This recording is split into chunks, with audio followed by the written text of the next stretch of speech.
सर्वांना नमस्कार। मी कुमार चिंता, यवतमाळ जिल्ह्याचा पोलीस अधीक्षक। येणारे 22 तारखेपासून आपल्या जिल्ह्यामध्ये दुर्गा उत्सव खूप मोठ्या पद्धतीने सादर करणार आहे। याकरता आपल्या जिल्ह्याच्या सर्व नागरिकांना मी खूप शुभेच्छा देतो। तसेच हे उत्सव शांतता पद्धतीने, भक्तीच्या आणि आनंदात आणि उत्साह पद्धतीने तुम्ही सादर करा।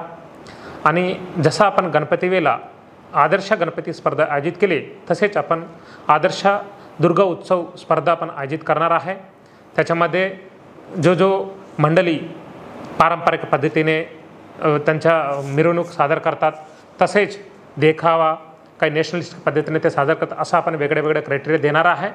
आणि त्यामध्ये स्पर्धामध्ये पार्टिसिपेट करून आणि आपला यवतमाळ जिल्ह्याला पूर्ण राज्यभरामध्ये नाम रोशन करण्यासाठी नागरिकांना माझी विनंती आहे। आणि परत मी सर्व नागरिकांना खूप शुभेच्छा देतो। थँक्यू। जय हिंद, जय महाराष्ट्र।